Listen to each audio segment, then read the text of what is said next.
Hey folks, how's it going? So I'm out and about this morning. It's still a little dark out. Ooh, these cobwebs, they just sit right on my face. They're the sticky kind. Anywho, I'm headed back to the property that I call Broken Shoe Ranch.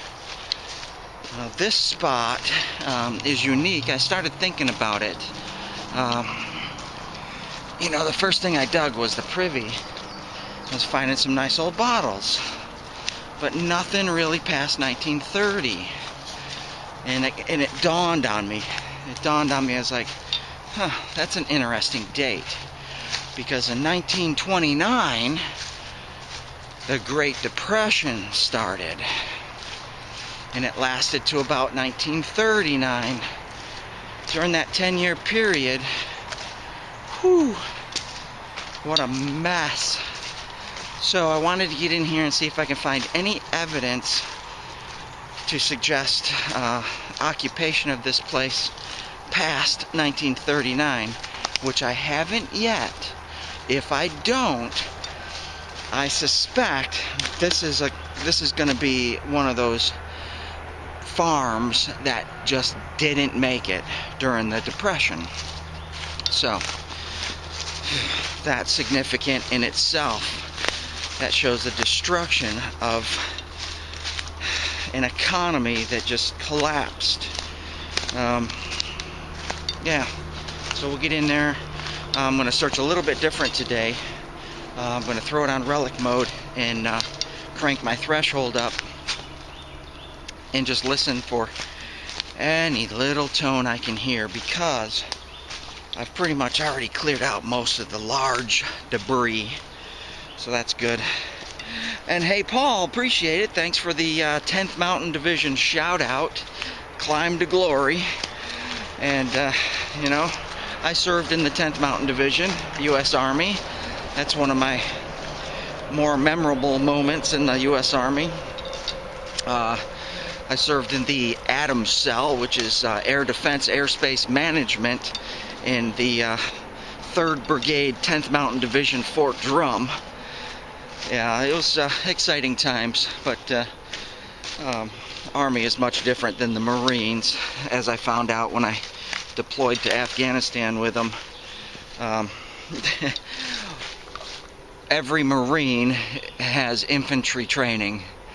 You can't say that about the Army. Only the infantry has infantry training in the Army. So when you deploy to combat with the Army, everybody to your left and to your right, if they're not infantry, they don't know what they're doing. It's a little disturbing.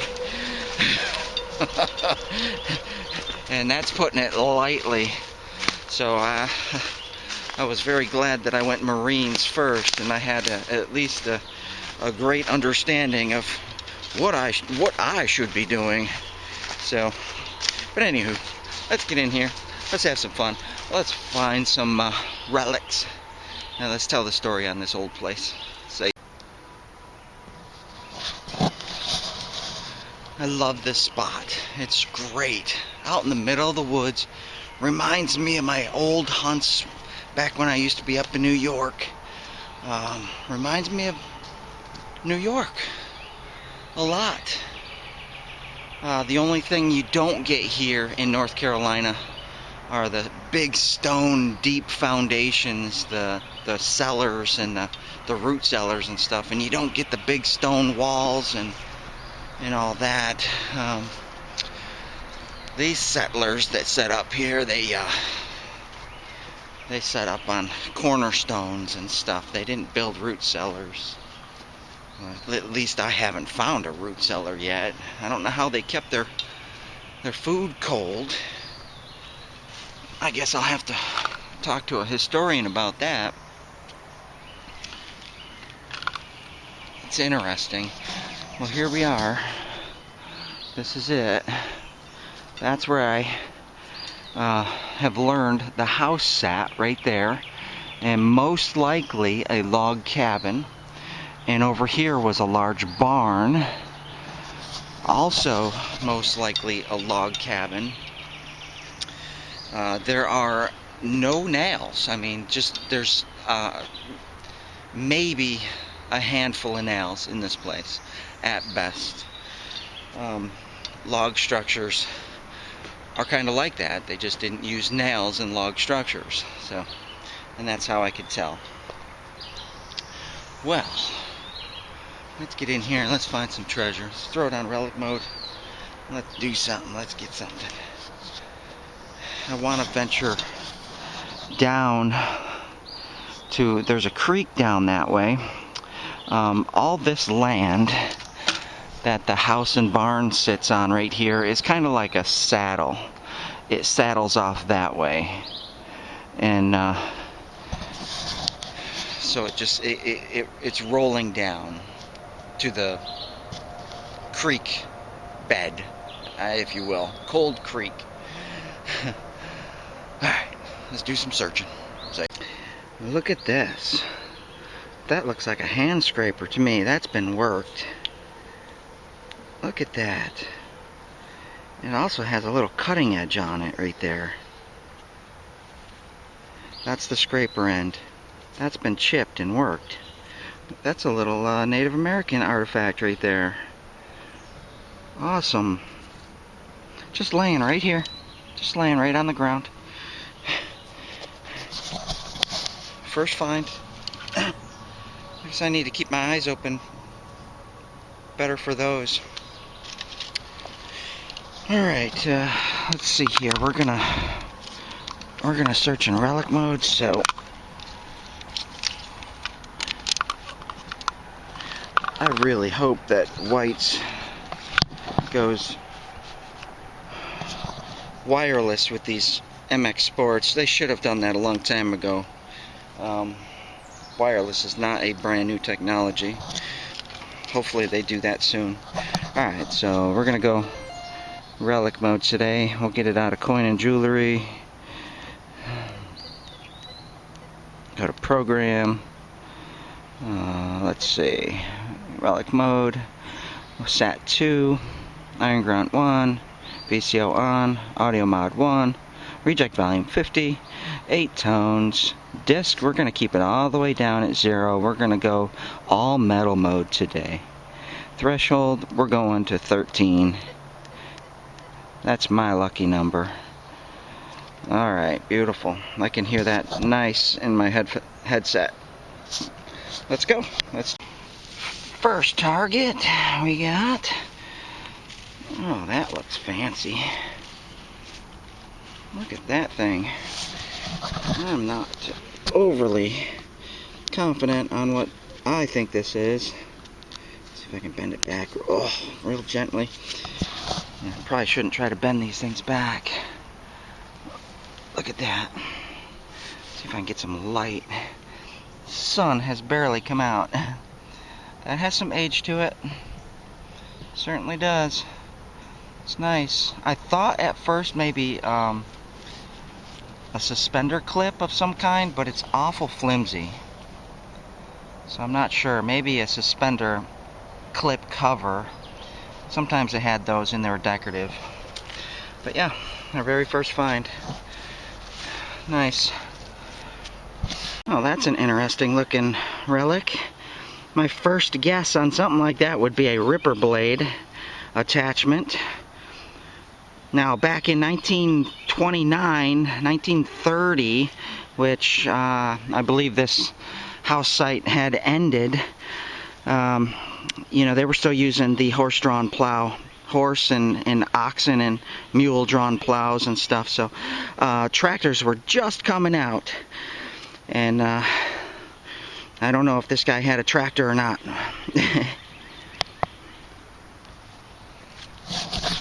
Something happened to my headphones. I only have half the volume in them. The cable must have went bad again or something. Anyways, it's enough to hear stuff. There's a little buckle of some kind. Old iron crusty buckle, isn't it?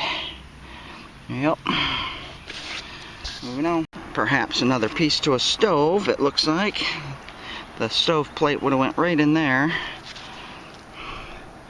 Yep, that's what it is. There's an interesting piece right there. I believe it's part of a plow. ACX, and we should be able to look that up. Patented January 21st, 19, and it looks like it might have been a 0 something. It's missing. Ah. But still, that's nice. Nice little piece.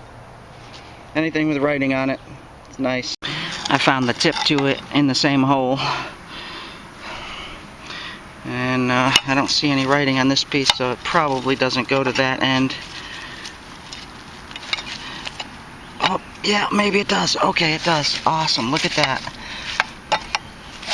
It does. It attaches right there, like that. 1908. Do you see it? 1908. Nice. It's always nice to be able to finish something off.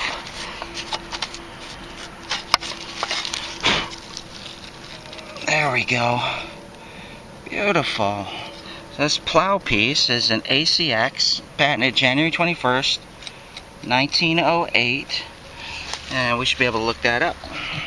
A lot of people dismiss finds like this, but me, as a relic seeker, I do not, because anything that you find like this has a story. And the plow is an amazing story, because in the 1700s, you know, they were just like very crude. An iron plate attached to a wooden frame. 1908, that could have been a solid steel structure. And they were making some nice plows in 1908 for sure. 1929, 1930 is when the tractor came out, but not everybody had the tractor. Goodyear started to make the tires, and Farmall and John Deere and all those, they started to make the tractor. But they were expensive. You know, a lot of these farmers, they pooled their money together and they bought a tractor and they rented them out to each other and such. But usually only the rich farmers, the ones that could afford it, had a tractor back in those early days. If you didn't have a tractor, you were pushing, pulling with a horse, a big horse, a mule, or more than one mule, 2 or 3, 4 oxen. You were pulling a plow, and this was the pull kind. So don't dismiss the plow, because the plow was an amazing agricultural improvement. The first real plow that was invented up in New York by the Finger Lakes. 1823, 17, I don't remember. I'll throw the date in here so you'll know. But yeah, awesome. I find a lot of plows because they broke them, you know, they hit rocks. And they're plowing through their field, they smash into a rock. That oxen and that horse, they're just gonna keep on pulling. Snap. They had to have been expensive. They probably weren't cheap. I'll see if I can find a price. You know, most of the stuff that we find around these old home sites, you know where they got their stuff? Guess. Guess where they got their stuff from? Sears. Sears catalogs. Yes. So if we look in a 1908 Sears catalog, I guarantee you we'll find that plow. See ya. Another large chunk of iron just nearby where that plow was laying. Oh, let's see what it is. That's part of a stove. These stoves, if you've ever looked them up, they are fancy. Some are really just extravagant. And a home site out here like this probably would have had the most common, simplest, crudest one you can imagine. But over time, because they heat up and they cool down, they heat up, cool down, expand and contract, cracks form, and then they break, and the farmer says, well, that's junk, gonna have to get a new one. What are we gonna get here? That looks like a whole mess of chain right there. Oh, that's some nice chain link. his hook broke. Yeah. Now he could have used this for pulling logs. He could have even attached that to his plow and pulled his plow with it. It snapped off right there. I don't think this is hand forged. Doesn't look it. No, this is store-bought. Yep. There's another one of those, what do you call them, rakes.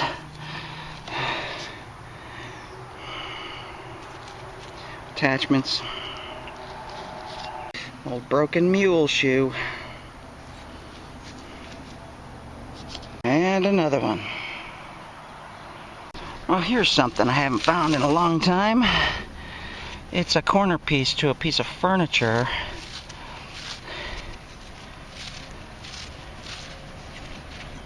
Look at that.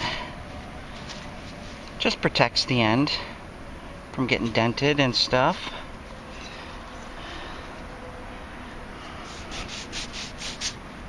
Sometimes there's nice images on these, but this one is kind of crude. That's a nice piece right there. And I found one rectangular nail.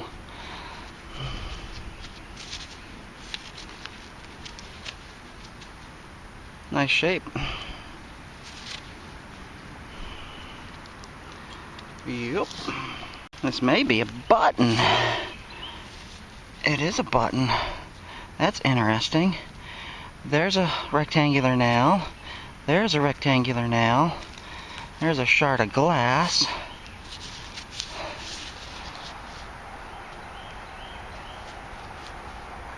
It looks to have air bubbles in it, so that's pre-21.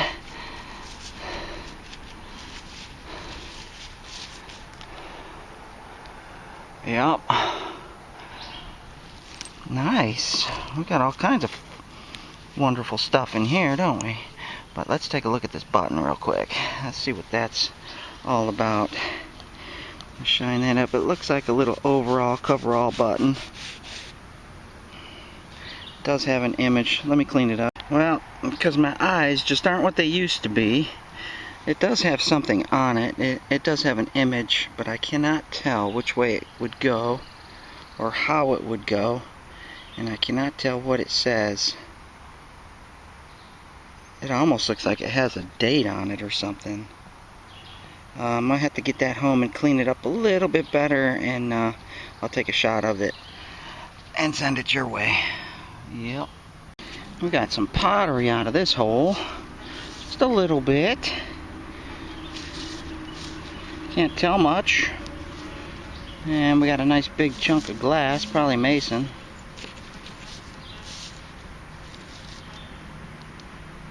Yep. I think that was giving me that signal. I don't know what that is. I better take another look. There's a big chunk of glass in there too. Window pane. That's their window pane. Let's see. Did I...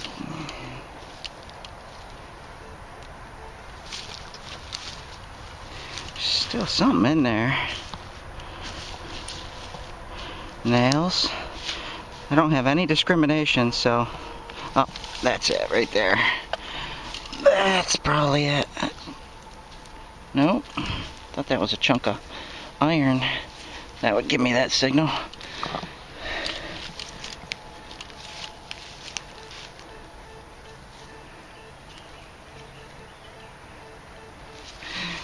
It's not a great signal. Oh, there it is. That's why. It keeps getting turned over. It's a shotgun shell. Yeah, figures. That figures.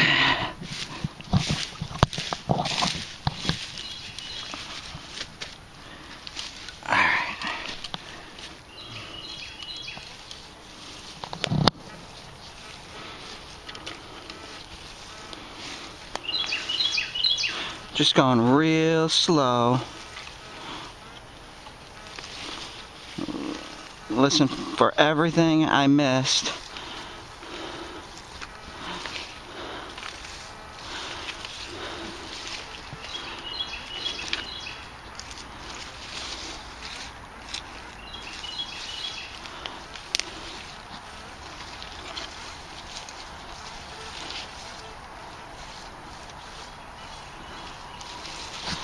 Quite a bit of iron in there.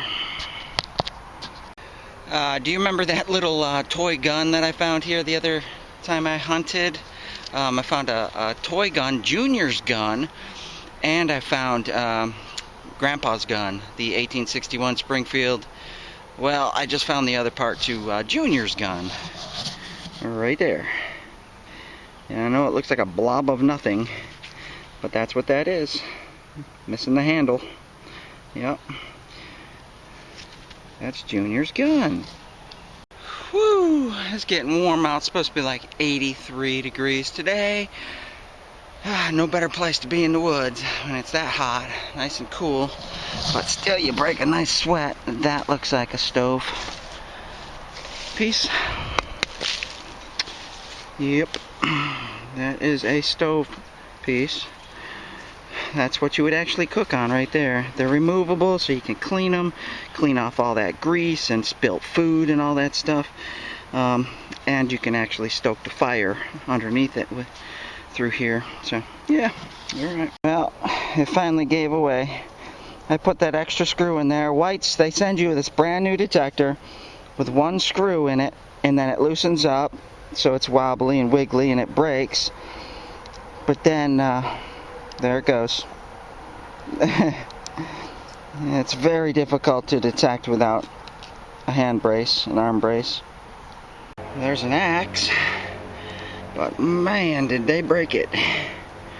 They broke that one pretty good. Wow. I find pieces of them, but usually not very many broken like that. Just pulled up a nice little buckle.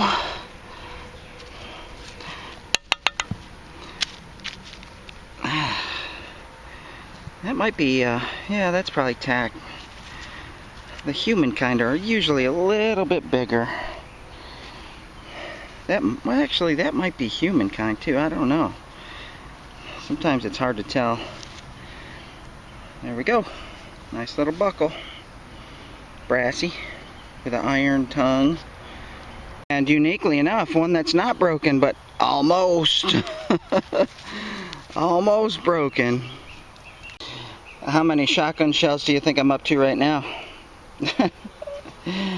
Yep. What are we gonna get here? It looks like a button.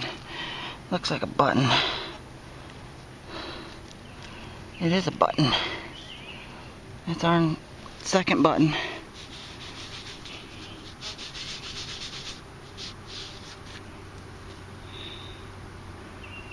Oh, that one has an image on it too. Let me clean it up a little better. I'll take a shot of it and you can see it. Well, there it is. It's a bell, B-E-L-L, and it should have an image of a bell on there. I found those before, probably in the teens to the 20s. Yep. It's our second button. Beautiful. I think that's going to do it for me today. I gotta get my MX Sport serviced for sure. It's making some weird noises when it shouldn't be, and the handle's broken. And the nice thing about American-made White's Electronics, you can just send it back to them. They'll fix it or send you a new one, guaranteed. This will be my fourth one, my fourth MX Sport. It just doesn't sound right. It's just not working like it should be. So something's up with it. It happens. But yeah. All right. Well, I wanted to show you this trail right here. Check it out. I think I'm going to walk down to the creek. The creek is right down that way. This is the trail I'm talking about. You can see all the shards of glass, and you can see all the pottery. Lots of it. it's a good window into this property. And there's a lot of this. This is what you see right there is scattered throughout this whole entire property. So you have chunks of brick, you have pottery, you have glass, everything, iron, just you name it, it's in there. That looked like an old Coke bottle right there. Yep. So what I'm gonna do is I'm gonna just take a walk down to the creek and just keep my eyes open on this path, because when I first got here, the first thing I found was a Native American scraper. So seems to be some Native American activity right here. We'll keep our eyes open to see what we can see. There's lots of rocks and stuff to look at. Some cobalt blue right there. Just lots and lots to look at. Just walk slow. Yep. Yeah, you know, I was thinking about what's that? That's the kind of material they used for their flints and stuff. I was thinking about a new detector. I still don't know what detector I would get. I still really like the White's MX Sport in the way it handles itself. I just wish it was a little more rugged. It needs to be better designed for the field, for sure. Hey, little guy, where you going? Where are you going in such a hurry?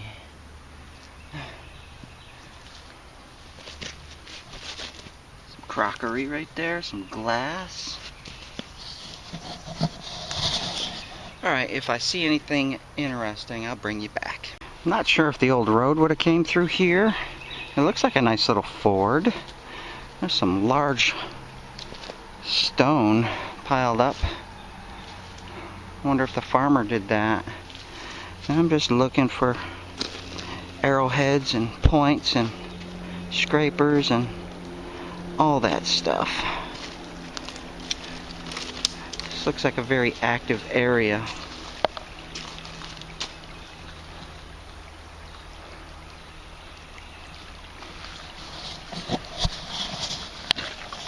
Guess we could walk this creek too. This is a nice creek.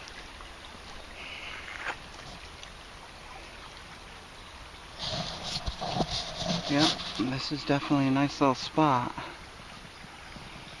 Look at how pretty that is. I don't know what the farmer would have used this little stone structure for.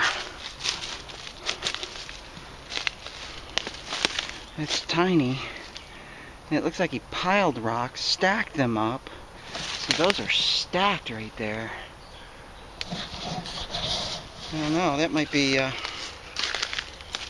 old fireplace or chimney or something too.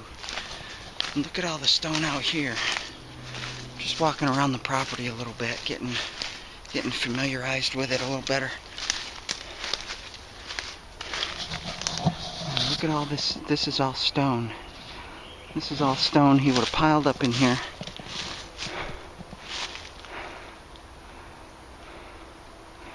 Yep. Wow. There's some big pieces.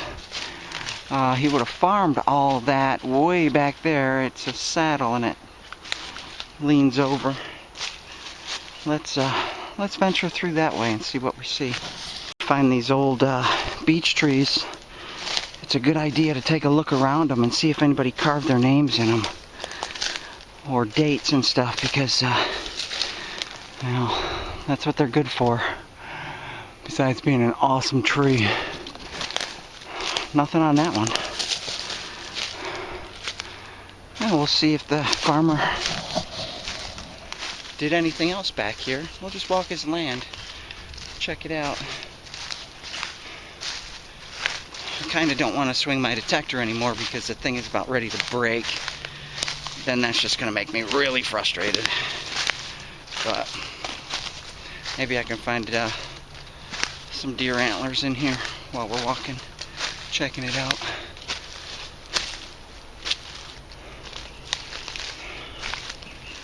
Oh. Yeah, see, this would have been tough to farm in here, but it was definitely clear cut. Because he would have used all this timber, and he would have burnt most of the wood on his property to stay warm in the winter.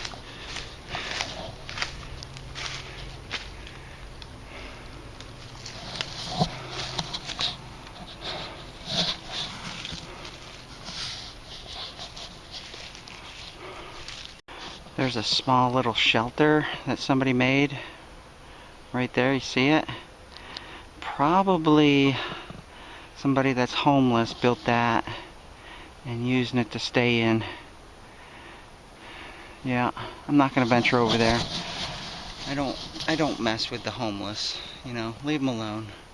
Good grief, you know. I know somebody who does, and they shouldn't. Is that a Coke bottle? It is. How old is it?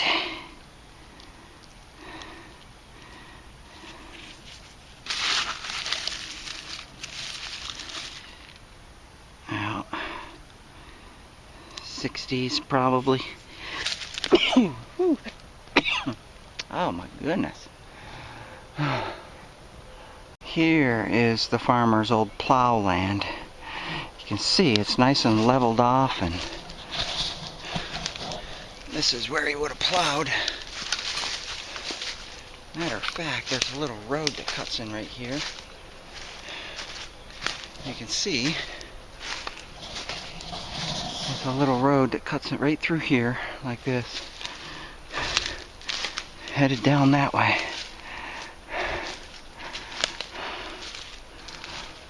Ah, it's beautiful in the woods today. No antler sheds yet.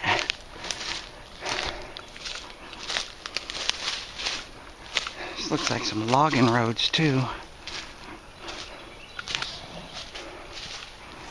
See that bit of high ground right there? We need to check that out. This old settler's property falls right down into a little creek bed. That's that saddle I was talking about. It runs up. Let's see if he did any dumping in here.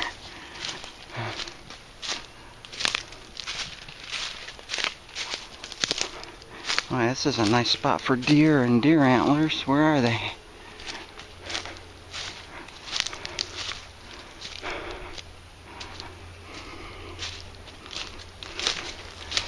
Oh yeah, it's a nice creek. Little one.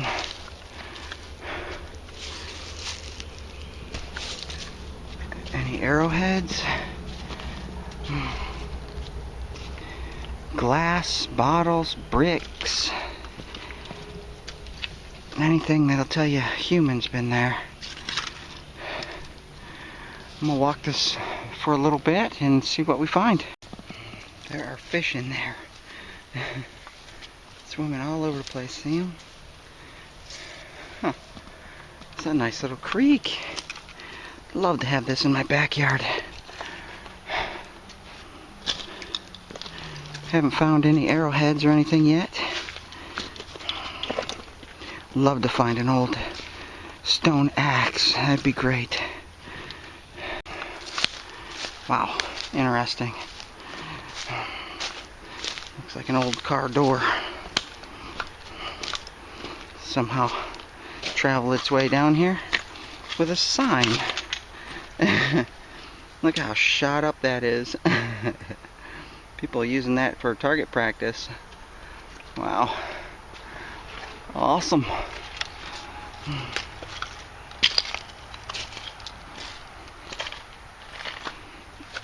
I'm gonna go continue walking this deer trail in the hopes of finding an antler.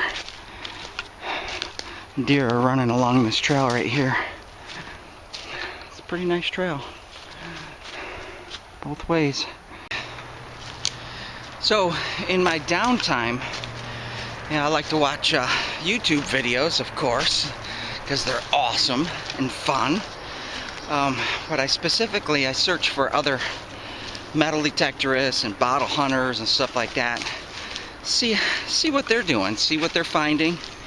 And this one was just super interesting. The metal detectorist, you never see him, you never see his face. All you see is his hands and his metal detector and the stuff that he pulls up. I feel like there's a bug on me, or there was. And so you don't see his face, you don't see any part of him except for his hands and his detector. And the strangest thing, you never hear his voice. You hear him grunt once in a while and breathe, but instead of talking, he uses text scrolling across the bottom. I find that to be very interesting for one reason. He's got 87,000 subscribers.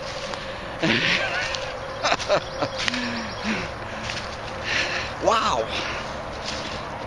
You never see him, you never hear him, but 87,000 subscribers. That's just interesting. And the finds, they're just like regular finds. The normal stuff that people find. The real normal stuff that people find. Not that fake crap that these people are doing out there. Anyway, I'm almost back. Whew. It was a nice day in the woods today. It's nice to get out and stretch my legs and find a couple relics, I'm looking at some new sites. It was supposed to rain today, and that's why I came here. I didn't want to go to a new site and try to deal with all that. It got a little dark, but not too bad.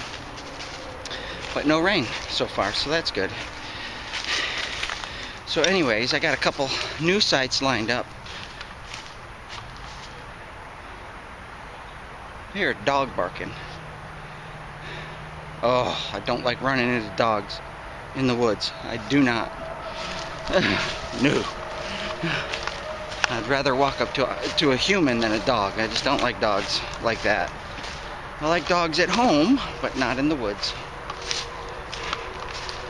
Alright, so let me get back to my bike and I'll show you some of the stuff I found. It's the church, I hear. There's a church over there. They got a loudspeaker. Hear them? They must be outside worshiping because of the whole keep your distance thing. Okay. I gotta get a new motorcycle cover. See it? Yeah. It's not as camouflage as I would like. It has faded some. Oh, it's beautiful out here. Sunny.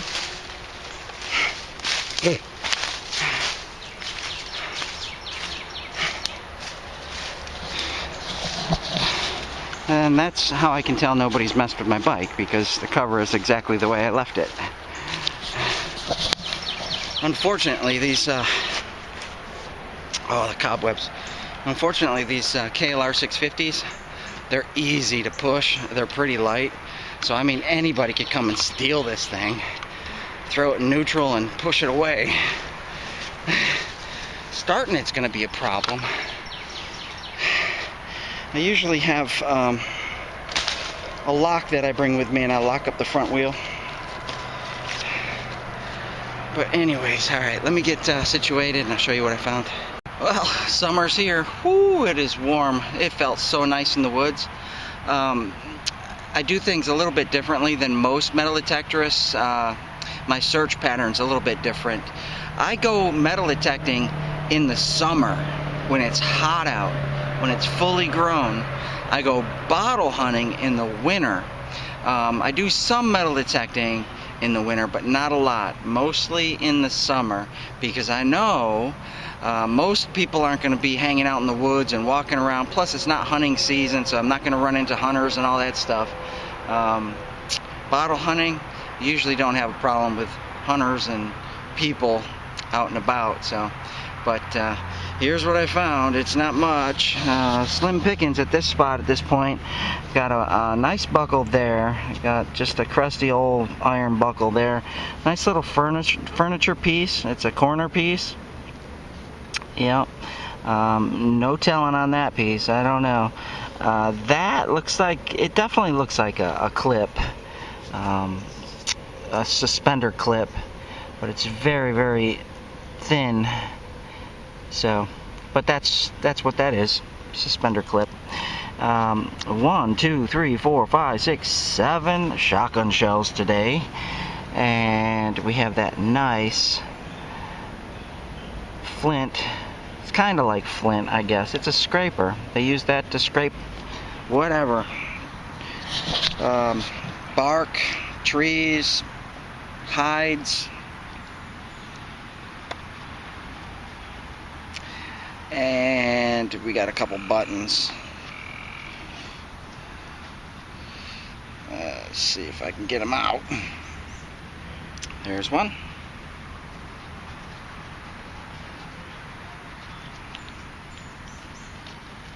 And there's the other. One is a bell. I have quite a few of those. This one I'm not sure, because I can't really tell.